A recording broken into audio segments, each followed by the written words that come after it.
China ఈశాన్య తీరంలో ఇంజనీర్లు గొప్పగా ఎప్పుడూ చూడని ప్రాజెక్ట్ మీద పనిచేస్తున్నారు. ఇది ఓడరేవు కాదు, మిలిటరీ బేస్ కూడా కాదు, అసలు ఇది పూర్తిగా సముద్రం మీద నిర్మిస్తున్న ఇంటర్నేషనల్ ఎయిర్పోర్ట్. ఈ ప్రాజెక్ట్ లో సముద్రం నుంచి దాదాపు 20 కిలోమీటర్ల భూమిని తీసుకుని కట్టారు. ఇది మొనాకో కంటే పెద్దది. మన్హాటన్ తో టచ్ లో ఉంటుంది. దీన్ని ఏషియాలోనే అత్యంత క్లిష్టమైన సముద్ర వాతావరణంలో కడుతున్నాయి. తుఫానులు, సముద్ర ఐస్, భూకంపాలే కాదు, ఎన్నో ఛాలెంజెస్ ఉన్నాయి ఈ కట్టడానికి. ఖర్చు దాదాపు $4.3 బిలియన్.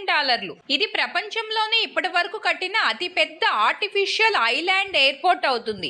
ఏడాదికి 50 మిలియన్ ప్యాసింజర్లని హ్యాండిల్ చేసే సామర్థ్యం కలదు. అసలు స్టోరీ దీన్ని ఎలా కడుతున్నారు అన్న దానికంటే ఎందుకు ఇక్కడ కడుతున్నారు అన్నదే కీలకం. ఇది డాలియన్ అనే నగరంలో ఉంది. చైనా ఈశాన్యంలో ఎల్ఓసి, బోహాయ్ గల్ఫ్ మధ్యలో కడుతున్నారు. ఇక్కడ దాదాపు 6 మిలియన్ మందికి పైగా జనాభా ఉన్నారు. Shipping, oil, refining, logistics, trading, ఇలా బిజినెస్ పరంగా చాలా స్ట్రాంగ్ సిటీ ఇది. దక్షిణ కొరియా, జపాన్ కి కూడా ఇది చాలా దగ్గరగా ఉంటుంది. అంటే డాలియన్ నార్త్ ఈస్ట్ ఏషియాలో ఒక క్రిటికల్ లొకేషన్ లో ఉంది. చైనా దగ్గర పెద్ద ఎయిర్పోర్ట్ చాలానే ఉన్నాయి. బీజింగ్, డాక్సింగ్ లో భారీ టెర్మినల్స్, గ్వాంజాహు, షాంఘై లో స్పీడప్స్ ఇంకా చాలానే ఉన్నాయి. కానీ ఈ ప్రాజెక్ట్ మాత్రం టోటల్ డిఫరెంట్. డాలన్ జాంగ్వాన్ ఇంటర్నేషనల్ ఎయిర్పోర్ట్ తీరంలో కాదు, నేరుగా సముద్రం మీద కడుతున్నారు. ఇది 20 కిలోమీటర్ల ఆర్టిఫిషియల్ ఎత్తు మీద ఉంది. కాన్సాయి,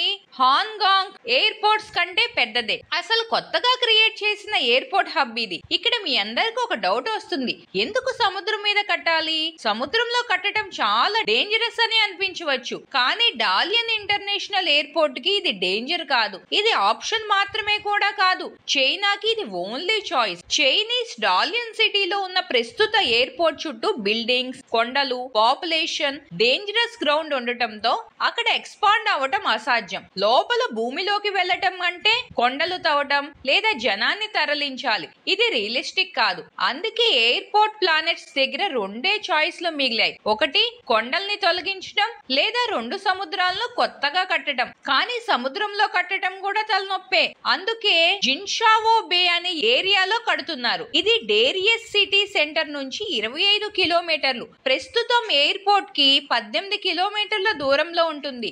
ఈ ఏరియా లోతు దాదాపు 10 మీటర్లు. ఈ ప్రదేశం తుఫానులు, వింటర్ సముద్ర ఐస్, భూకంపాలకు ఎఫెక్ట్ అయ్యే జోన్. ఇది 4 రన్వే ఎయిర్ హబ్ కి ఏమాత్రం సరిపోయే ప్రదేశం కాదు. చైనా ఈ వాటర్ లో ఎయిర్పోర్ట్ కడుతున్న మొదటి దేశం ఏం కాదు. జపాన్ లో కాన్సా ఇంటర్నేషనల్ ఎయిర్పోర్ట్ ఒసాకా బేలోని ఆర్టిఫిషియల్ ఐలాండ్ మీద కట్టారు. దీన్ని అక్కడ టాప్ సీ ఫ్లోర్ మీద కట్టగా తర్వాత వెంటనే మునిగిపోవటం స్టార్ట్ అయింది. ఇంజనీర్లు లక్షల ఇసుక డ్రైన్లు, వేల టెట్రాపోర్ట్స్, హ్యూజ్ సముద్ర గోడలు వాడారు. తర్వాత హాంకాంగ్ లో చెక్లా కాక్ ఎయిర్పోర్ట్ వచ్చింది. 1990లో 2 దీవుల్ని కలిపి ఇసుకతో ఫిల్ చేసి కట్టారు.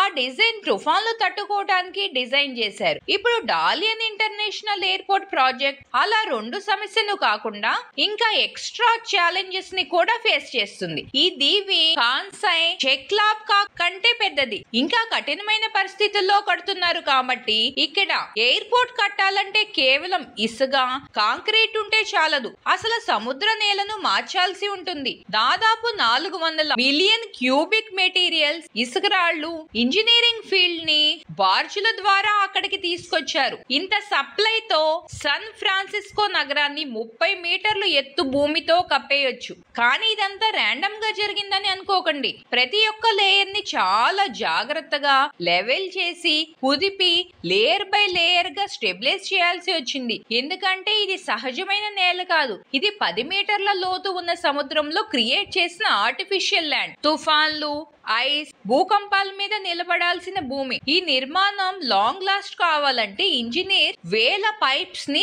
80 మీటర్ల లోతు వరకు సముద్ర నేలలోకి డ్రిల్ చేస్తున్నారు. డీప్ సిమెంట్ మిక్సింగ్ టెక్నాలజీతో సాఫ్ట్ ల్యాండ్ లో ముద్దలాగా ఇంజెక్ట్ చేసి బలమైన స్తంభాల్లాగా మార్చేస్తున్నారు. అంతేకాదు ప్రెజర్ గ్రౌటింగ్ లేయర్స్ ని కలిపి జంబో జెట్లు కూడా ల్యాండ్ అయ్యేలా స్ట్రాంగ్ గా నేల తయారు చేస్తున్నారు. ఇవి మొత్తం గ్రౌండ్ వర్కే. అలాగే ద్వీపం చుట్టూ చుట్టూ ఎప్పటికైనా నిలిచిపోయేలాగా స్ట్రాంగ్ సముద్ర గోడలు కూడా ఉన్నాయి. ఇవి 8 మీటర్ల ఎత్తు వేవ్స్ ని తట్టుకునేలా డిజైన్ చేసేది. సముద్రపు నీటిని తుప్పుకి కూడా రెసిస్టెంట్ అయ్యేలా ఈ గోడలు ఉంటాయి.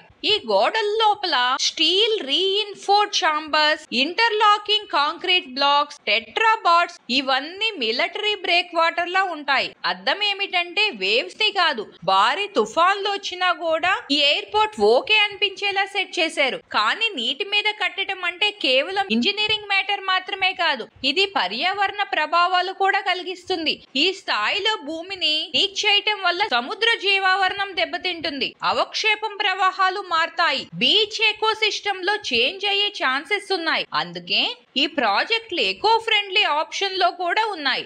ఆర్టిఫిషియల్ రీఫ్లు, సముద్ర మొక్కలు ప్లాన్ చేయటం, నీటి ప్రవాహం నిలవకుండా టైడల్ ఛానల్స్ తయారు చేశారు. అంతేకాదు రియల్ టైమ్ ఎన్విరాన్మెంట్ మానిటరింగ్ కూడా ఉంది. ఈ ద్వీపాన్ని మెయిన్ ల్యాండ్ కి కనెక్ట్ చేయాలంటే కొత్తగా హైవేస్, బ్రిడ్జెస్ కడుతున్నారు. మెట్రో లైన్స్ 5 కడుతున్నారు. ఆ 5 లైన్స్ లో లైన్ 1 ని ఎక్స్పాండ్ చేసి నేరుగా టెర్మినల్ కి కనెక్ట్ చేస్తారు. సెట్ లో షటిల్ బల్బులు, పబ్లిక్ ట్రాన్స్పోర్ట్ హబ్స్ ఉంటాయి. ఇవి ల్యాండ్, రైల్, రోడ్, ఎయిర్ అన్నిటిని ఇంటిగ్రేట్ చేసి పాసింజర్ ట్రాన్స్పోర్ట్ సూపర్ స్మూతీగా చేస్తాయి. జియోగ్రాఫిక్ లొకేషన్ విషయంలో డాలియన్ చాలా స్ట్రాటజిక్ ప్లేస్. ఇది దక్షిణ కొరియా, జపాన్ లకు ఎదురుగా ఉంటుంది.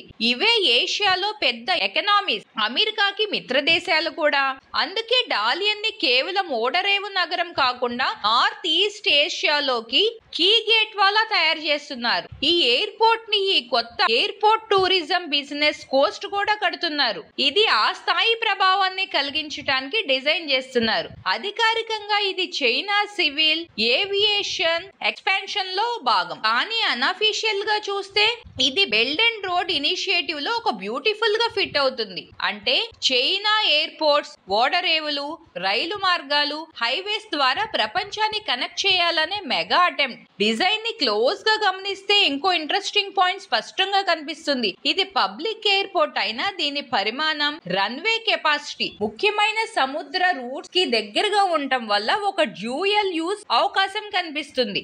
అంటే ఇది ఒక మిలిటరీ లాజిస్టిక్స్ హబ్ లా కూడా వాడొచ్చు. విపత్తుల టైంలో రెస్పాన్స్ కోసం, లేకపోతే అవసరమైన ర్యాపిడ్ మిలిటరీ డిప్లాయ్మెంట్ కోసం వాడొచ్చు. మనం గతంలో ఇది ఎక్కడ చూసాము అంటే సౌత్ చైనా సముద్రంలో. అక్కడ చైనా ఆర్టిఫిషియల్ దీవులు కట్టి రన్వేస్ వేసి సివిలియన్ కట్టడాల పేరుతో మిలిటరీ యూస్ కి మార్చేసింది. కానీ ఈసారి మాత్రం ఈ ప్రాజెక్ట్ వివాస్పద భూభాగంలో కాదు. ఇది చైనా, జపాన్, కొరియా మధ్య ఉన్న ఆర్థికంగా హై ప్రాధాన్యమైన ట్రేడ్ కారిడార్ లో ఉంది. ఇది కేవలం సాఫ్ట్ పవర్ కాదు, ఇది ఇన్ఫ్రాస్ట్రక్చర్ డిప్లొమేసీ. అంటే రోడ్స్, విమానాశ్రయాలు, పోర్ట్స్ వాడి స్ట్రాటజిక్ ఇన్ఫ్లుయెన్స్ పెంచడం. ఇక ముందు ఏమవుతుంది?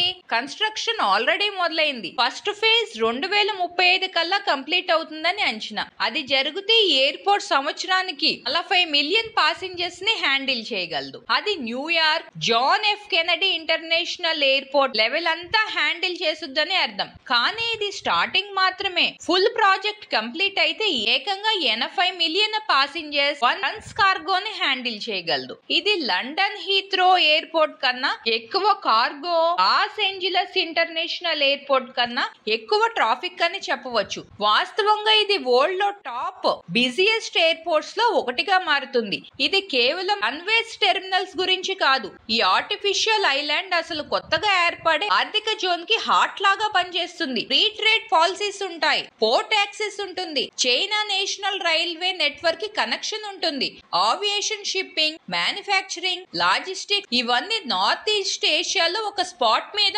ఇంటిగ్రేట్ అవుతున్నాయి. అంటే ఇది గ్లోబల్ ఇన్ఫ్రాస్ట్రక్చర్ ఫ్యూచర్ ఎలా ఉంటుందో చూపించే లైవ్ మోడల్ లాంటిది. ఇది కేవలం ఒక నగరానికే ఉపయోగపడాలనేది కాదు, ఒక పెద్ద రీజన్ అంతటికి ఉపయోగపడేలా అభివృద్ధి చేయటమే లక్ష్యం. కానీ ఇదంతా ఫిక్స్ అయిపోయింది అని అనుకోవద్దు. ఖర్చు $4 మిలియన్.